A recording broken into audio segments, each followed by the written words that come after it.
John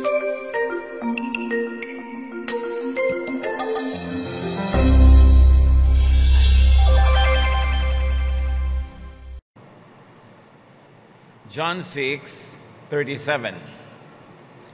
Jesus said, I won't turn any of them away. Wala akong tatanggihan, itatakwil, at di tatanggapin sa anuman at sino mang lalapit sa akin. Acceptance or salvation from rejection.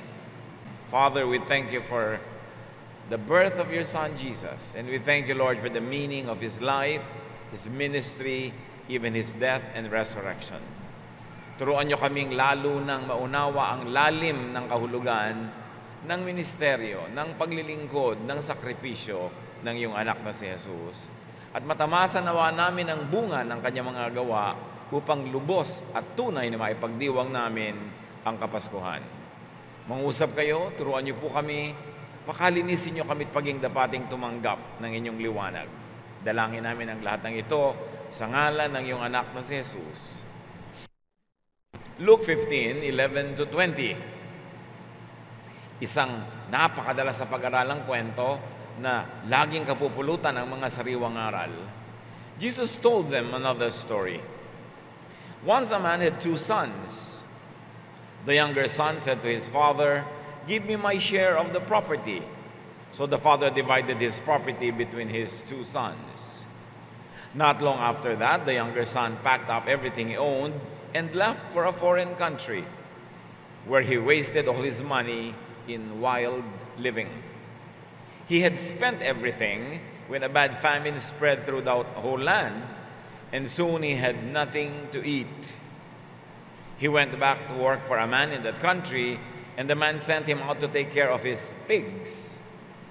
He would have been glad to eat what the pigs were eating, but no one gave him a thing.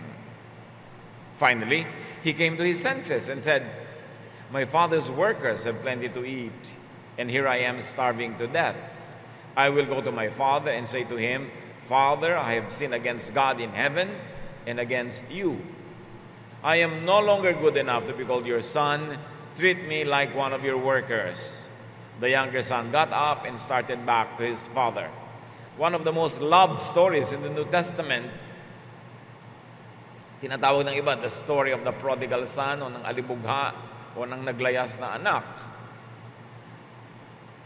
Isang kwento na kapupulutan ng napakaraming iba't ibang aral. So itong may 2 anak, ang isang lalaking mayaman, yung bunso, hiningi ang kanyang mana, at tapos ay naglayas, winaldas ang mga namana niya, at nung naghirap na masukan at nag-alaga na lang ng mga baboy, pero gutom pa rin, hindi sapat ang kanyang pagkain, at nakapag-isip-isip. Sabi niya, mabuti pa ang mga katulong sa bahay ng aking ama kumakain sa oras. Ako dito, hindi. Babalik ako sa aking ama, aaminin ko ang aking pagkukulang, pagkakamali, hihingi ako ng tawad, at sasabihin kong gawin na lang niya kung isa sa mga katulong niya. Huwag na niya akong ituring na anak dahil sa mga ginawa ko, sapat na sa akin na makakain na lang, maging alilang kanin, at nang hindi naman ako ganitong miserable. At siya nagpasya na bumalik. The younger son leaves his father but realizes his mistake. Nagkamali pero natauhan. He returns to him, ready to become less. Handa na siya na huwag ng anakan turing, kahit katulong na lang at pakainin na lang, at pagtatrabahuhan niya ang kanyang kakainin. Luke 15:20, but when he was still a long way off, his father saw him and felt sorry for him. He ran to his son and hugged and kissed him. Ang taong ito, ang ama, sa kabila ng ginawa ng anak, ay sobrang mahabagin at maibigin, at malayo pa lang kanyang anak na nakita niyang papalapit, siya pa ang patakbong sumalubong. Pinupog niya ng halik, niyakap niya ang kanyang anak. The father accepts his returning son without even hearing his humble proposition first. Hindi pa niya nadidinig yung sinasabi ng anak na ituring niyo lang po akong katulong. Hindi pa niya nadidinig yung ganung pagpapakumbaba ay nabagbag na ang loob ng tatay na sadyang mabait. The father accepts his returning son without question or retribution. with open arms and heart. Walang tanong-tanong, walang sumbat-sumbat, niyakap niya agad at pinagahagkan ang anak na napakatagal na niyang hinihintay at napakatagal na niyang inaasam-asam na makasamang muli. Luke 15:21, the son said, "Father, I have sinned against God in heaven and against you. I am no longer good enough to be called your son." So the son expresses his humble realization and proposition. What did he realize? That he was not such a good son. He was no longer worthy to be called son. Pwede na siyang tawagin na lang na utusan. At ito ang kanyang iminungkahi. Na itrato na lang siyang katulong, yun ay mas maganda na kaysa sa katulong siya ng ibang tao, tapos gutom din siya. Bakit ikinuwento ang kwentong ito? Sapagkat may aral. People are like this younger son. You and I are like this younger son, mistaken, short of God's glory. Nagkakamali. Damage and hurting. Siyempre, pag nagkakamali tayo ay nasisira. Nagkakaroon ng mga pingas, lamat, dumi, at nagkakaroon tayo ng mga dinaramdam. Dinaramdam natin ang mga nangyayaring hindi maganda sa atin, kahit pa nga tayo mismo ang may kagagawa nun. And this son was guilty. Isa sa mga pinakamahihirap na dalhin ay yung pag-uusig ng budhi. Mabigat na kalooban dahil natanto natin ang ating mga pagkakamali. But added to that, the son was rejected, unloved, uncared for. Naglilingkod na nga siya, hindi pa rin siya pinapakain. Mas pinapakain pa yung baboy kaysa sa kanya. So there's a lot of rejection. Obviously, he was in a foreign land where people were taking care of pigs. Kasi kung sa kanyang sariling bayan yon, hindi naman inaalagaan ng baboy dahil hindi nila yung kinakain. So the son was needy of home, of forgiveness, of acceptance, like us. Tulad niya, tayo may nangangailangan ng tahanan kung saan tayo ay pinapatawad kung nagkakamali, tinatanggap ng walang patakaran, minamahal, pinapakain, kasama, at kabilang. Wala namang hindi katulad nitong taong ito.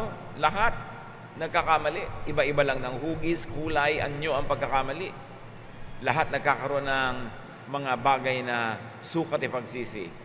Ecclesiastes 7:20, indeed, there is no one on earth who is righteous, no one who does what is right and never sins. Walang perpekto, walang hindi nagkukulang, nagkakamali, nagkakasala. The younger son did wrong, obviously, but then he did right. Nakagawa ng mali, pero gumawa rin ang tama. Itinama ang mali, itinuwid ang liko, niliwanagan ang madilim, nililinis ang marumi.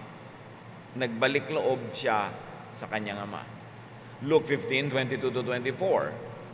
But his father said to the servants, "Hurry and bring the best clothes and put them on him. Give him a ring for his finger and sandals for his feet. Get the best calf and prepare it so we can eat and celebrate. This son of mine was dead, but he has now come back to life. He was lost and has now been found." And they began to celebrate. Yung inaasahan ng anak na dapat lang ay kanyang tanggapin, na gawin na lang siyang katulong, baligtad. Pinabihisan siya, hindi lang ng basta damit, ng pinakamagarang damit.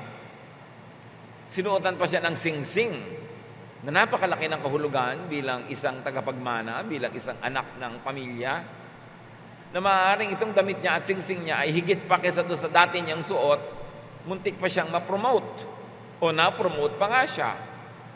At yung inaalaga ang hayop na pinapataba para sa mga espesyal na okasyon ay ihahanda, ay ipinahanda. So niya, magdiwang tayo. Nawawala ang anak kong ito, ngayon natagpuan ng muli. Dati nang namatay, pero ngayon buhay na uli. So the father unconditionally accepts restores, and celebrates the younger son. Tulad ng sinasabi ng Luke 14:11, those who humble themselves will be exalted. Ang nagpapakumbaba sa harapan ng Ama ay siya namang itinataas. Basta't bumalik ka lang. Hindi pinag-uusapan na huwag kang magkasala, huwag kang magkamali, huwag kang magkulang, kasi wala namang ganon. Ang pinag-uusapan, matapos ka magkamali, magkasala, magkulang, mag-isip-isip ka, maghunos dili, magbulay-bulay, magbagong loob, at magbalik loob. At pag nagbalik loob, walang tanong-tanong, tatanggapin, mamahalin, bibigyan muli ng dangal ng Ama. This is our Father God. This is the truth and reality about our God. Kabaligtaran nung nasa isip ng marami na ang Diyos ay laging nagagalit, namamalo, nagpaparusa, naghihiganti. Kaya tuloy tayo laging takot na takot sa Diyos, hindi makalapit sa Diyos. Lalapit lang sa Diyos, kailangan pa ng tagapamagitan, kailangan pa ng intercessor, kasi natatakot. Hindi yun ang Diyos na ipinapakilala ni Jesus. Isang Diyos na maamo, maibigin, mapagmahal, mapagtanggap. 1 John 4:7 and 8. Dear friends, let us love one another, for love comes from God. Everyone who loves has been born of God and knows God. Whoever does not love does not know God, because God is love. Itong teachings of a loving God, about a loving God, kailangang idiin, ulit-ulitin, isiksik ng isiksik sa utak nating lahat, kasi hindi ito ang nasiksik sa utak ng marami. Lumaki, nagkaedad, tumanda, laging matakot ka sa Diyos, matakot ka sa Diyos. Yun ang pang-brainwash ng napakarami. Pero hindi yun ang ipinakilalang Diyos ni Jesus. Love is the greatest and only essential commandment according to Jesus. And love is the greatest according to Paul. Sadly, our loving God has been grossly misrepresented by many as angry and vindictive. Yan ang malungkot. Ipinakilala at patuloy na ipinapakilala ang Diyos na laging galit at mapagiganti. But Jesus showed the world the true loving character of God, especially through this story that we are studying.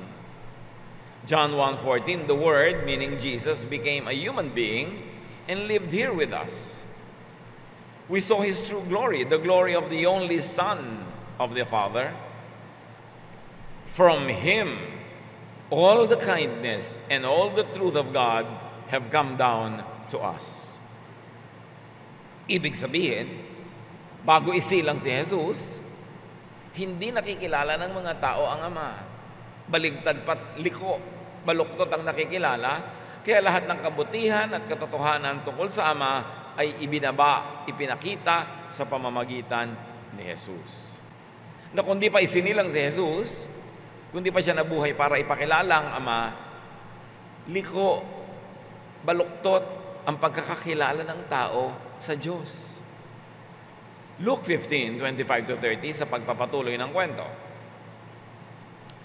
The older son had been out in the field, but when he came near the house, he heard the music and dancing. So he called one of the servants over and asked, "What's going on here?"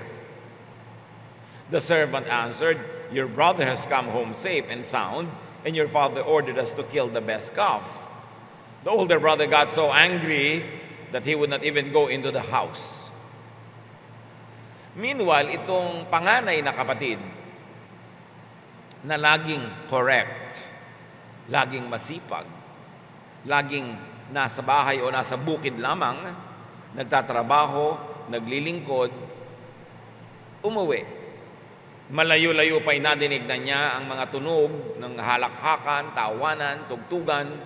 Nakita niya ang liwanag at nung lumapit pa lalo ay mga nagsasayaw ang mga tao, nagsasaya. So sabi niya agad doon sa isang katulong na nasa labas, anong nangyayari dito? Sa halip mga excite siya na merong kasiyahan, negative. Sa niya, ano nangyayari dito? Aba, umuwi na po ang inyong kapatid at nagpakatay ng pinakamatabang hayop ang inyong ama para ipagpiesta natin at ipagdiwang, nagalit, imbes matuwa. At ni ayaw pumasok ng bahay. Ganyan yung mga laging matuwid, laging righteous. Maraming ayaw tungtungan, ayaw puntahan, ayaw samahan, hiwalay ng hiwalay. Nakala mo siya madudungisan at marurumihan kung makisalamuha sa kapwa-tao. Nakala mo naman wala talaga siyang dungis. His father came out and begged him to go in. But he said to his father, "For years I have worked for you like a slave and have always obeyed you. But you have never given me even a little goat so that I could give a dinner for my friends. This other son of yours wasted your money on prostitutes, and now he has to come home. You ordered the best calf to be killed for a feast." So nung malaman ng ama na nandun na yung panganay, lumabas. Ba't ayaw mo pumasok? Halika, nandito na ang kapatid mo, magsaya tayo. Sumbat ang isinagot niya sa kanyang ama. Napakatagal na panahon. Mula noon hanggang ngayon, nagpaalipin ako sa iyo. Wala akong ginawa kundi magtrabaho sa bukid. Ni hindi mo man lang ako ibinigyan ng isang maliit na kambing para ipagpiesta sa mga kaibigan ko. Tapos itong anak mong alibugha, naglayas, naglustay, nagwala. Babalik ng ganyan, tapos ipagpiesta mo. May ganon. The best animal pa ang ihahanda mo. Masama ang loob. What do we see here? The older son rejects his brother. Tulad ng ilan sa atin, na pag ang tingin natin sa ating sarili ay tama, mabuti, maayos, matuwid, nire-reject natin ang ating mga kapatid, mga kakilala, mga kaibigan, kapwa-tao, na sa tingin natin ay hindi natin kasing tama, hindi natin kasing banal, hindi natin kasing buti. The older son rejects his father's unconditional love, kindness, and acceptance to his brother and to him. So, hindi lamang yung kapatid niya ang kanyang itinatakwil din ng panganay na anak ang kabutihan ng kanyang ama. Hindi niya ina-appreciate na ang bait talaga ng tatay ko, ang buti talaga ng tatay ko. At kung sakaling sa akin mangyari ito, di ganun din ang gagawin niya sa akin. Papatawarin din niya ako, mamahalin din niya ako. No! He rejected his brother and he rejected his father's goodness and kindness and even rejected his father's goodness to him. Kasi nakita na niya yung isang kapatid niya, humingi ng napakarami, ibinigay. Siya hindi humihingi.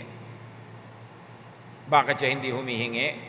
Iniisip niya na sa kanyang pagtitiis, pagtitimpi, pagpapakagutom sa sarili, pagpapagod, pagpapagal, ay nagiging banal siya and therefore deserving na siya ng honor. Maliit ang pagtingin niya sa puso ng kanyang ama na hindi siya humihingi kasi iniisip niya maramot ang kanyang ama at hindi mabuti at hindi magbibigay.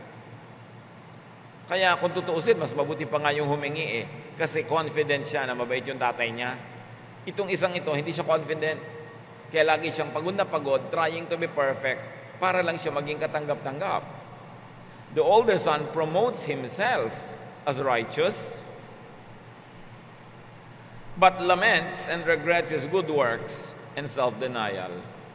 Sabi niya, nagpagod ako, hindi man lang ako nagpa-party, kahit isang kambing, hindi ako humihingi. Wala ako napala sa lahat ng pagod ko. Yun naman pala, masama loob niya sa kanyang kabutihan. Nagpapakatama siya, yung pala masama loob niya. So, hindi niya likas.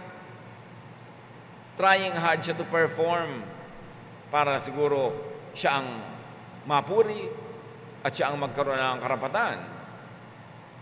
And he is definitely loveless. Wala siyang love sa kanyang kapatid, di man lang siya naawa, na naghirap at nagdusa. Wala siyang pag-ibig sa kanyang ama na nalungkot nung wala yung kanyang isang kapatid. Dapat ikatuwa niya na natutuwa na yung tatay niya. Pero wala. The older son did right what seemed in his own eyes to be right. Then he did wrong by not accepting his brother, by rejecting his father's kindness, and now tinutuusan niya ang tatay niya na kanyang ginawang mabuti. So, hindi naman talaga tama ang ginagawa niya sa buhay. Akala lang niya. Many people are like this older brother. Religious and legalistic, so they reject others. They cannot be holy without throwing stones at sinners. May mga tao na sa kanilang pagiging banal, hindi sila kontento. Kailangan batuhin nila yung hindi banal. Hindi sila kontento maging matuwid. Kailangan ibunyag nila at pagalitan yung sa tingin nila ay liko. Hindi sila kontento na sila ay nag-aayuno. Kailangan mag-ayuno din ng iba. Hindi sila kontento na sa katitiis nila at kababanal-banalan na hindi sila nag-e-enjoy sa buhay. Kailangan wala ring ibang mag-enjoy. Kaya kung sa biglang tingin, parang napaka-righteous at napakatama ng anak na panganay. Pero ang totoo, siya yung malayo ang loob sa ama. Siya yung hindi masarap kasama. At siya yung mahilig manghusga sa kapwa. So, many people are like this older brother. They reject God's love, God's forgiveness, God's unconditional mercy. They rely on their own merits. Kailangan lagi sila magtrabaho para maligtas. Kailangan i-maintain nila ang kanilang salvation. Hindi pwedeng love lang ng ama ang nagme-maintain. Kailangan sila, therefore sila ang savior nila. At ang kanilang mga good works. They reject self-realization and satisfaction. Nagigilty sila pag nag-enjoy, pag nasasarapan, pag nagkakatay ng kambing, pag nagpa-party, pag nagsasaya. So tinitiis nila ang lahat. Pagkatapos yung pala isusumbat din naman dahil naiinggit sila sa ibang nag-enjoy. Ito yung pangalawang anak na panganay.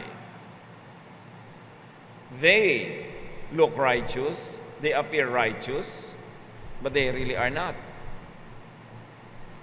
They are so near to the Father, and yet so far. At maraming ganung tao, napaka-religyoso, napaka-palasimba, napaka-mapag-aral ng Bible, pero malayo ang puso sa Diyos. At paano malalamang malayo? Hindi maibigin. Hindi maibigin sa kapwa. Laging galit sa mga taong tinuturing niyang may kasalanan. At ang gustong-gusto niya, maparusahan ng Diyos yung may kasalanan. Katulad nitong panganay na ito, ang tingin niya, dapat pinarusahan ng tatay niya yung kanyang kapatid na bunso. Bakit hindi pinarusahan? Ipinagparty pa. Malayong malayo sa Diyos ang kanyang puso, bagamat malapit ang kanyang nguso.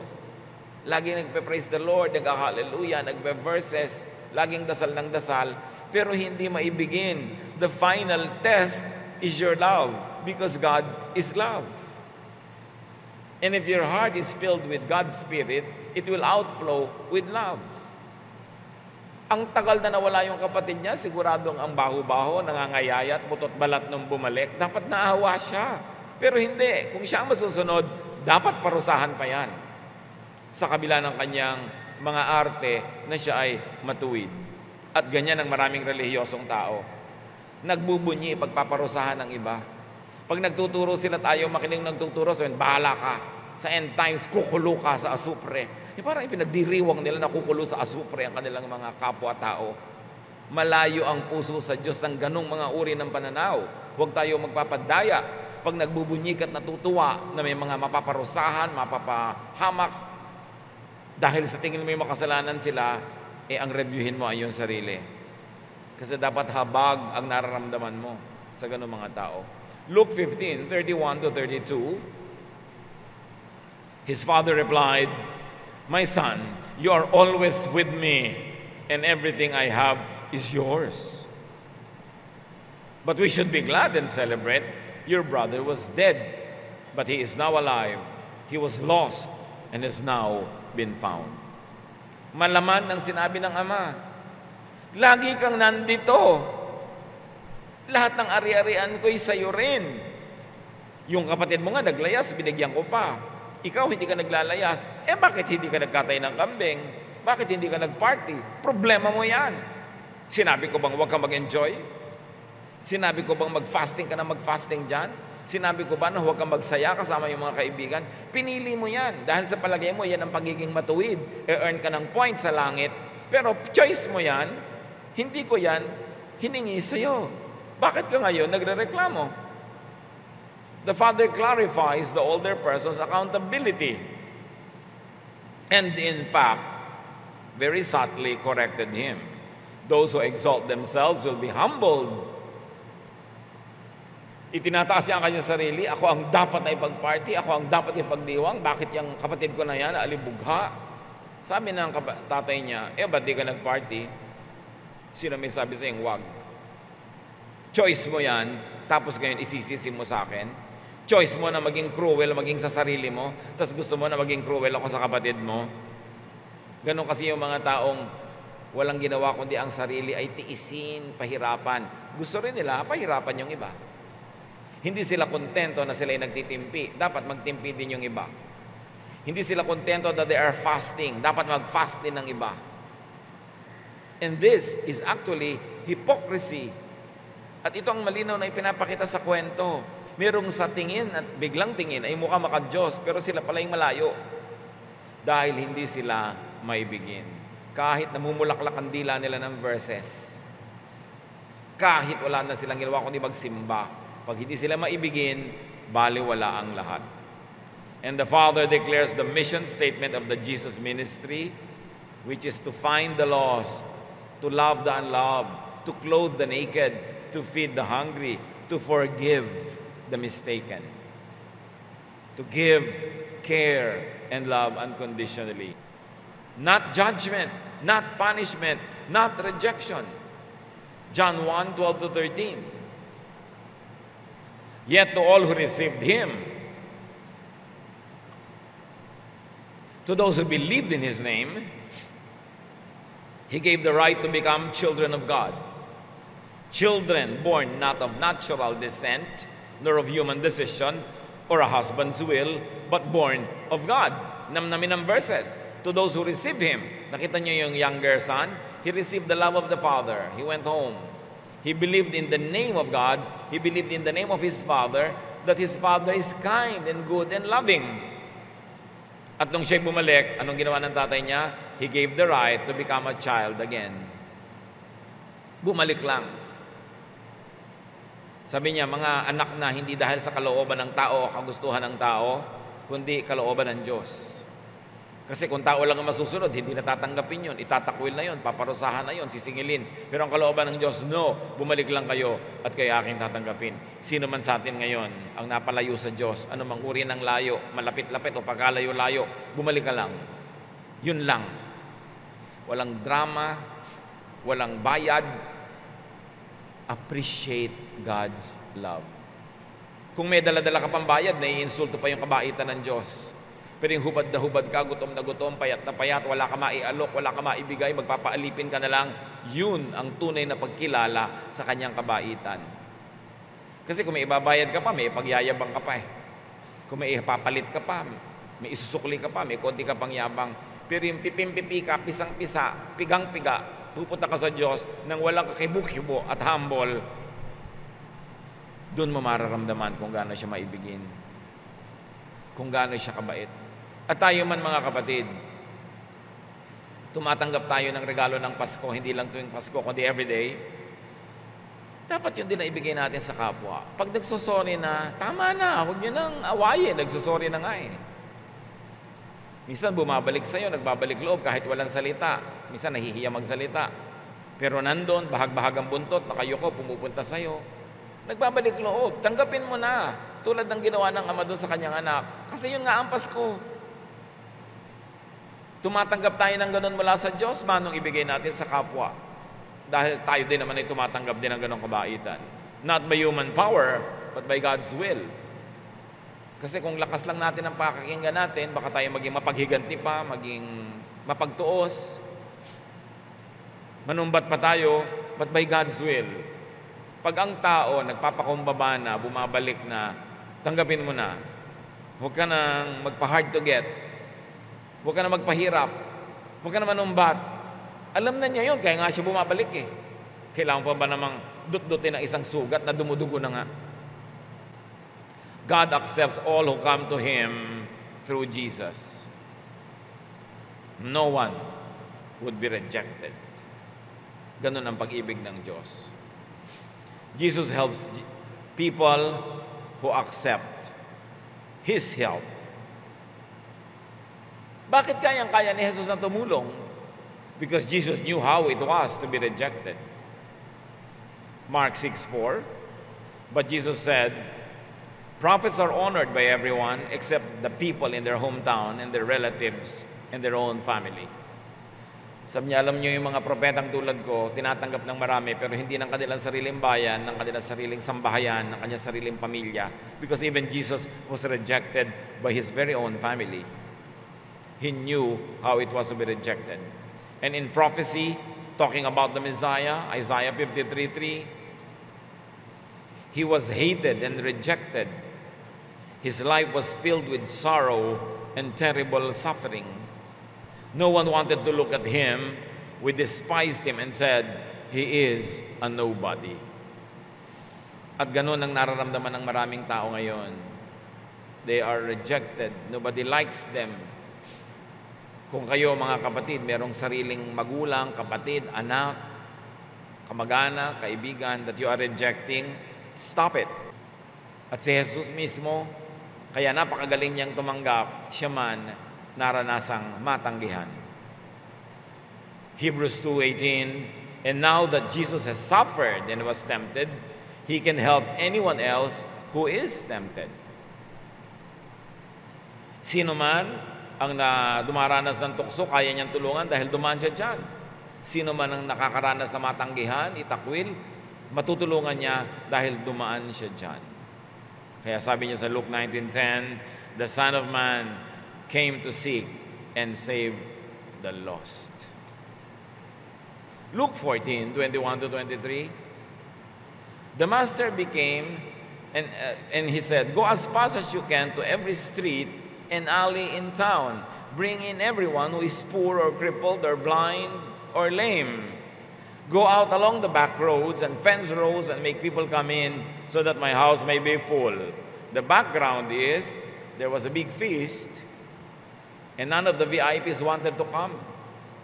Yung mga self-righteous, they think they are okay and they don't need the Lord. So ang sabi ng may bahay, sino man dyan ang mga lumpo, ang mga bulag, ang mga may sakit, sila ang imbitahin. Papasukin at ang mapuno ang aking bahay at na magkaroon ng pagdiriwang. The house of God will be full of society's rejects. The church should be full of society's rejects. Hindi yung mga pang-display window quality. Yung mga reject, yung sinasabing the lame, the blind, the crippled, the poor. Yun ang gustong-gusto ng Diyos na kupkupin, tanggapin, mahalin. Yung mga isinusuka ng lipunan, yung mga may bad record, yung mga may madilim na kahapon, yung mga may mga pagkakamali, yung may mga questionable na mga karakter at nakaraan, yan ang gustong-gustong isagip ng Diyos. Sabi niya, I came to seek and to save the lost. Ngayon, ikaw, nagbabanal-banalan, kunwari maka-Diyos, bakit mo tatanggihan ng gano'ng mga tao? Bakit mo sila itatakwil? Sila nga ang gustong-gusto ng Diyos na sagipin. Kaya alam na alam ni Jesus how to be rejected. Approach God. Go to God. Go back to God. Be received by God through Jesus. Hindi ko mo pag nagkakamali tayo, nagkakasala, lalo tayong lumalayo sa Diyos dahil nahihiya tayo, nakakahiya naman, lalayo na lang ako. No, return. No questions asked. God will accept you back. Kailangan ikaw ang unang tumanggap sa sarili mo. Ang dami mga tao, nagpapadala sa akin ng message sa Facebook. Hindi nila tinatanggap ang sarili nila. Ang tingin nila sa sarili nila, hindi karapat-dapat, sila ay liko, sila ay marumi, sila ay sinumpa ng Diyos, etc., etc. Walang ganon. Guni-guni mo yan. At kung minsan meron tayong ganong guni-guni, kasi isinaksak sa utak natin ng mga matatanda, ng religion, ng mga kung ano-ano mga katuroan na laging galit sa ang Diyos, tinatanggihan ka ng Diyos. Hindi, Diyos po kaya ang lumikha sa akin, bakit po ako ganito? Alam nga naman si Satanas ang lumikha sa'yo. Lahat Diyos ang lumikha. You are fearfully and wonderfully made. Hindi mo matanggap-tanggap ang sarili mo dahil ang nakalagay sa utak mo yung standard na itinanim dyan ng lipunan, ng simbahan, ng mga tao. So, lampasan mo lahat yan. At ang iyong i-absorb intindihin is God loves you no matter what. Pag naintindihan natin yon, may Pasko, Paskong Pasko. Kasi sayang ang Pasko, sayang ang pagpaparito, pagpapakasakit at kamatayan at muling pagkabuhay ni Jesus kung hindi mo pa matanggap ang sarili mo mismo. Tinatanggap ka nga ng Diyos. Kahit ano pang sinasabi ng mga relihiyoso at mga conservative, ang makinig ka kay Jesus, mahal ka ng Diyos, period. Pero hindi naman ibig sabihin na hindi ka na magbabago, hindi mo ayusin ang buhay mo. Pero tatanggapin ka at saka ka ngayon mag-ayos. At kung sa pag-aayos mo, nagkamali ka na naman, nadapa ka na naman, tumayo ka ulit, tatanggapin ka na naman ng Diyos dahil walang hanggan ang pag-ibig ng Diyos. Kailan maa-appreciate ito? Masaya na maalala yun. Hindi yung lagi kang kapos, lagi kang kulang, lagi kang takot. Kailangan tanggapin ang sarili at ang kapwa. Huwag na ikaw manghusga sa kapwa. Kung sa palagay mo, hindi siya tama. Sila ng Diyos ang mag-usap. Siya, ay mahalin mo na lang. Yun na lang ang papel mo. Huwag kang manghusga. Kasi mahuhusgahan ka rin. Ano naman ang karapatan mo manghusga? Kaya mahalin mo na lang siya. Paano po mali ang buhay niya? Saya mo Diyos ang magtama sa kanya. Diyos naman ang Diyos, hindi ikaw ang Diyos. Mahalin mo na lang siya. Pag ito na ipamuhay natin, itong simpleng katotohanan na to, gagaan ng maraming mabigat. Luluwag ang maraming masikip na paghinga. The Father in the story is none other than God the Father, but He could also represent Jesus interceding for us to the Father. Si Jesus ay laging namamagitan para sa atin. Hebrews 7:25, therefore He is able to save completely those who come to God through Him, because He always lives to intercede for them. Lagi siyang namamagitan. So lagi tayong may tagapagtanggol sa kalangitan. Get accepted by God through Jesus. Tanggapin mo ang sarili mo, lalo't alam mo na yun ay inborn character, inborn nature, inborn talent, and sometimes even inborn weakness. May mga ganun tayo. God remembers that we are dust. Accept yourself, every bit of yourself, because you are fearfully and wonderfully made. Do not insist on self-rejection. When you are rejecting your own self, when you are rejecting people who you should be loving and accepting, baka effect lang sa'yo yan ng brainwashing ng society, ng culture. Accept others and live at peace with God, with yourself, and with others too.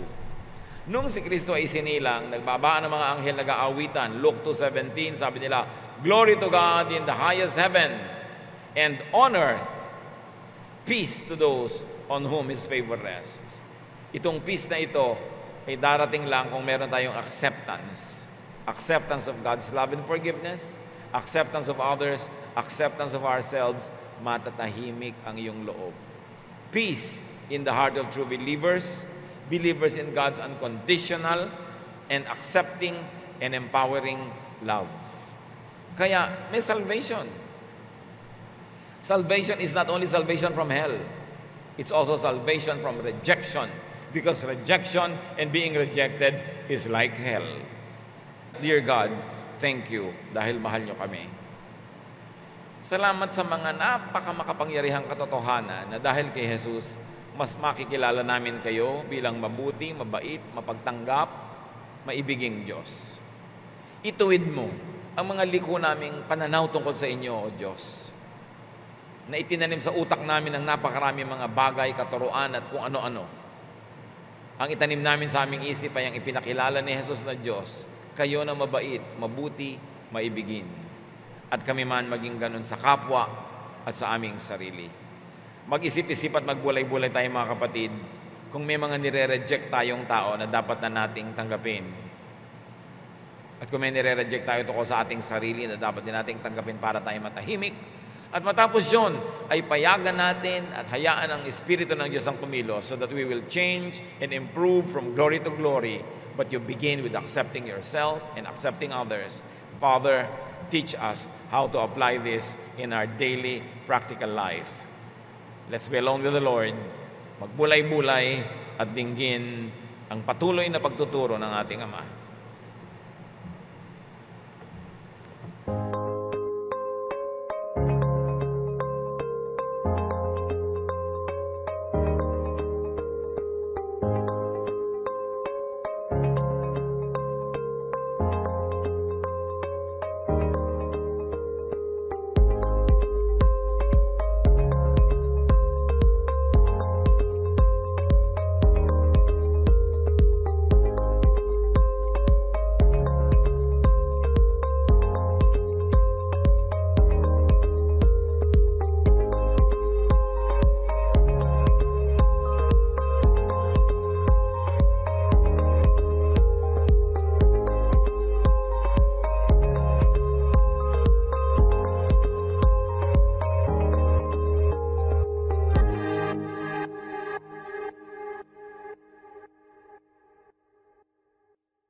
Love to you, mga pamangkin.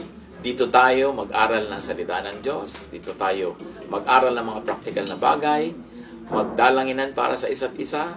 Makinig ng mga mensahe.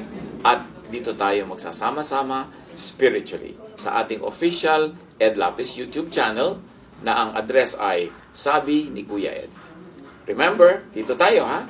Sabi ni Kuya Ed, ang ating official YouTube channel.